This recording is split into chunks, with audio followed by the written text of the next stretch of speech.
Good morning international students and expatriates. Welcome to my channel Good Morning Expat, and today's video is about a very important topic for international students and expatriates. As you decide to move to Milan for your higher studies or even for work, one key issue that you will face is how to find accommodation and what are the key things that you need to keep in mind while securing a place of stay.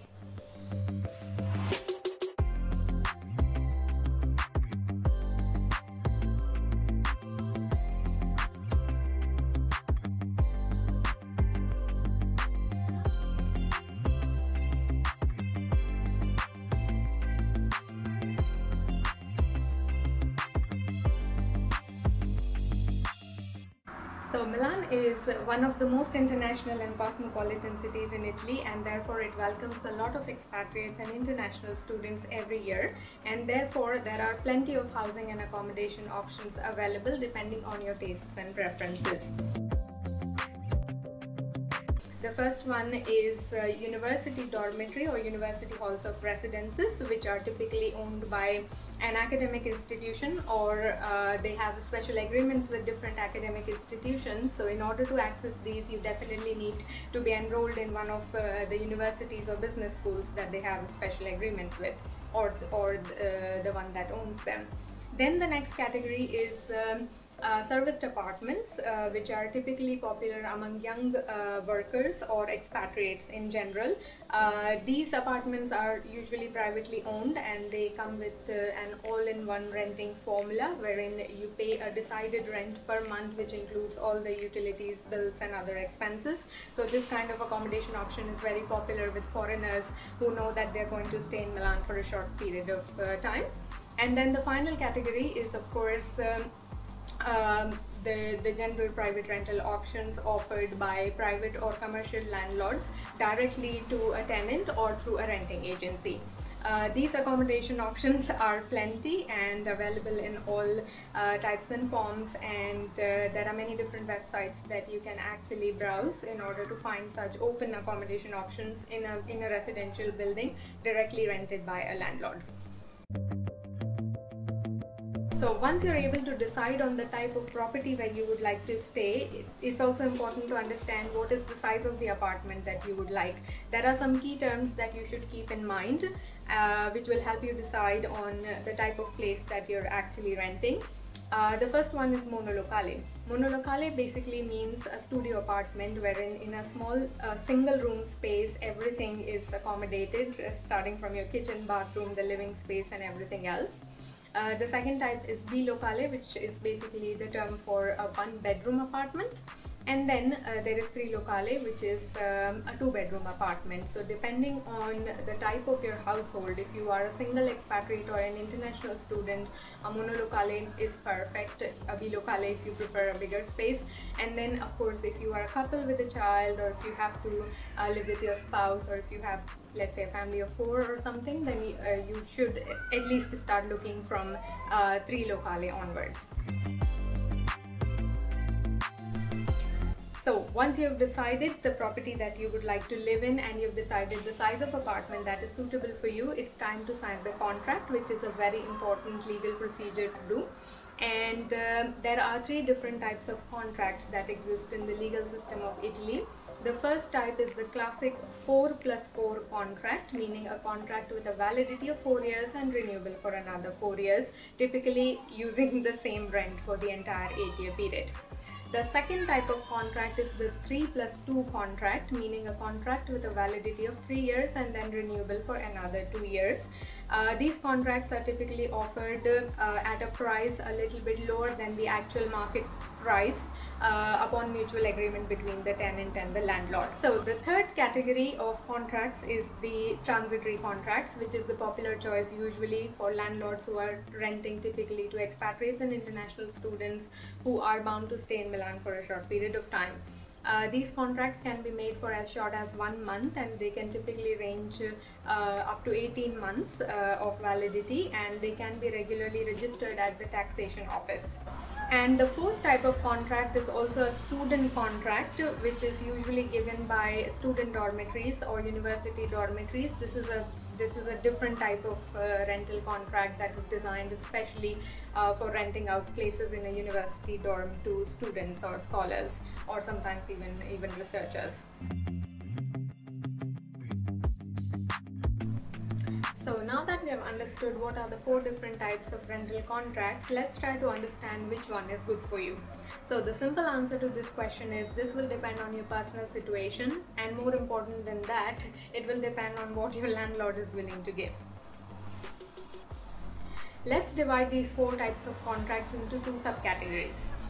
Long-term contracts, which are the 4+4 and the 3+2 contracts. These are suitable for people or expatriates who know that they have to live in Milan for a particular duration of time.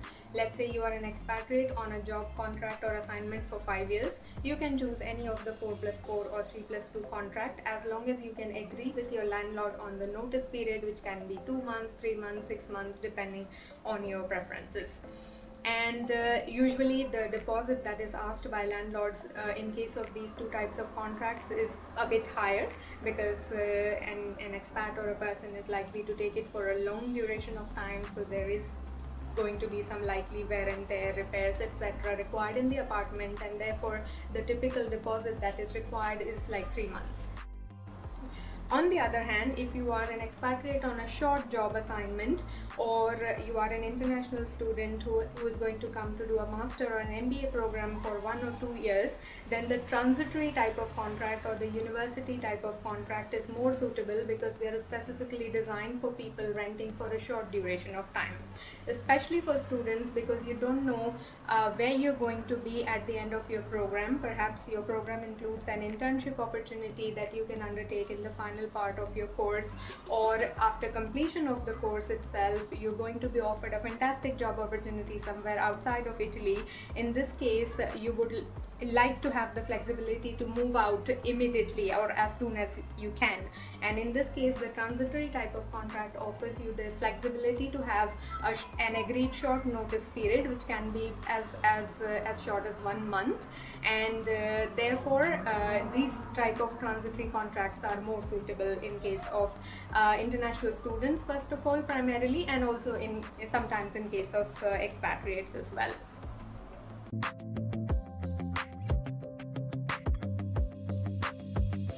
So, after you've decided on which type of contract to take, one important thing to keep in mind is whether or not you can elect residency with any of these types of contracts.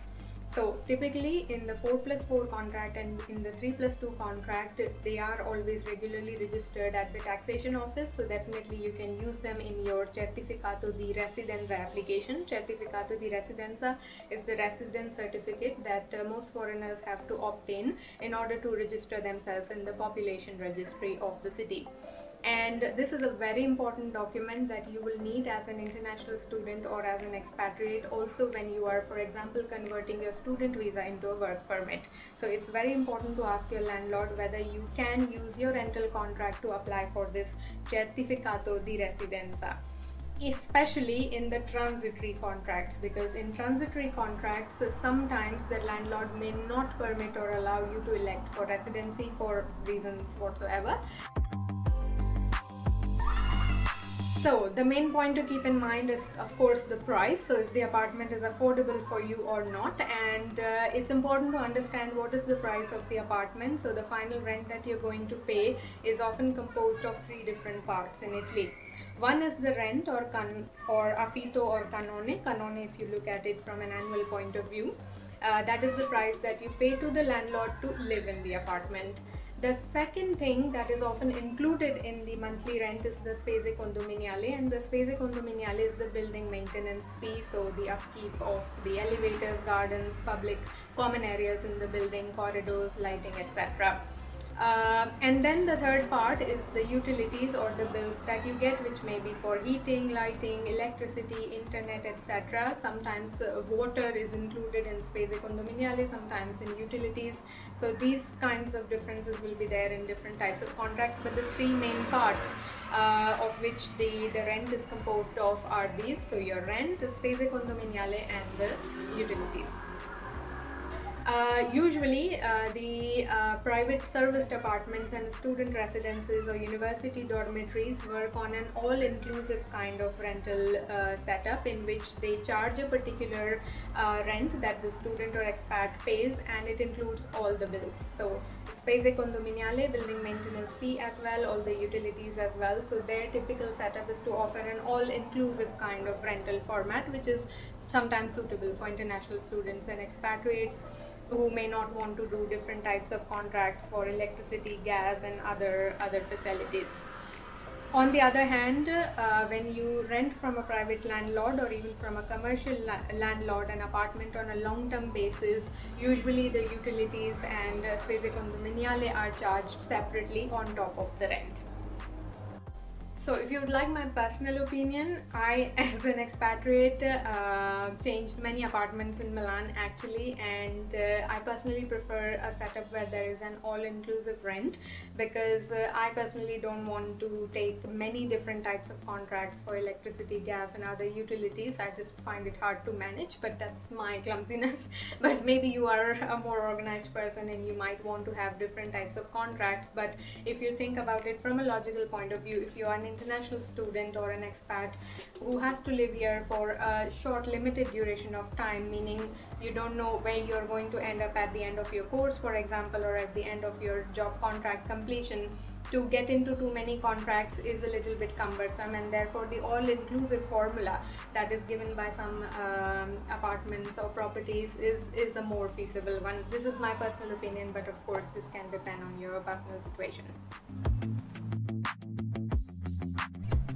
So another thing to keep in mind is the condition of the building itself. So one thing that you should always check with your landlord is how old is the building itself where you're going to live. So Milan has a good combination of extremely old buildings, but often they are very nicely renovated from the inside at least.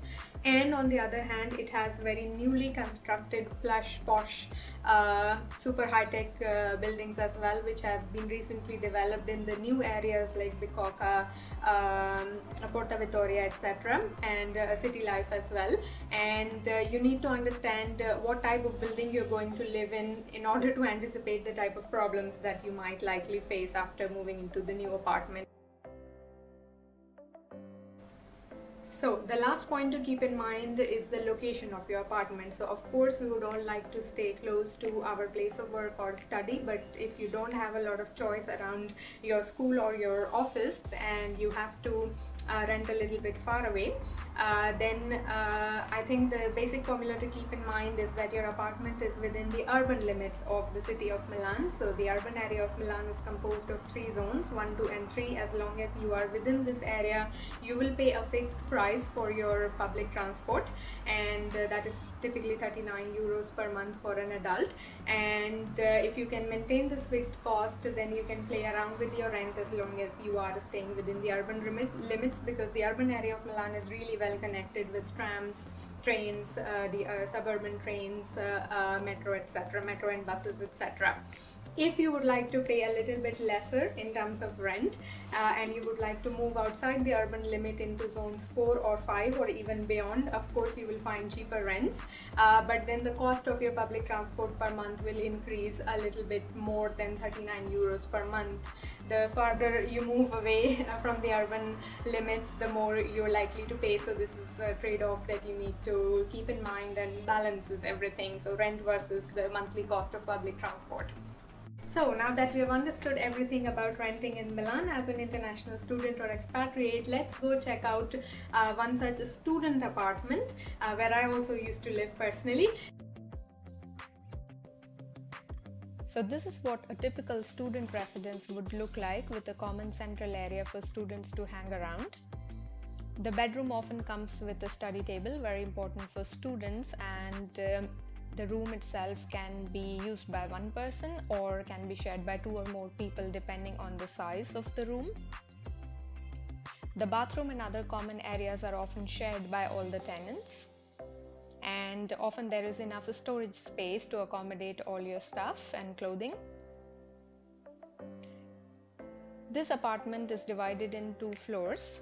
and the bedrooms are often located on the first level, and the ground space is dedicated to a living area and a kitchen and a dining area. The kitchen, as you can see, is well equipped with an electric kettle, microwave, induction plates and other facilities to help you cook. And this is a common setup for apartments used by students on a shared basis.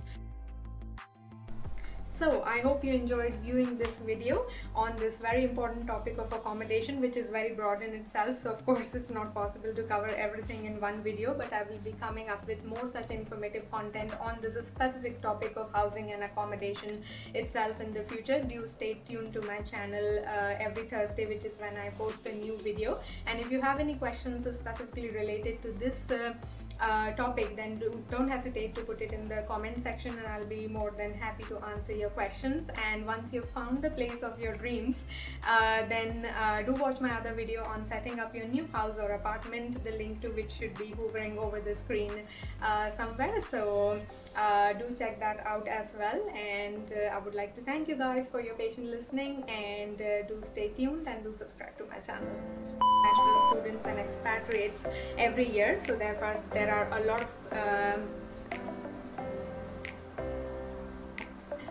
so Milan is one of the most international and cosmopolitan cities in Italy, and therefore it welcomes a lot of international students, expatriates and foreigners every year, and consequently there are a lot of accommodation options or housing alternatives that are available to accommodate these people.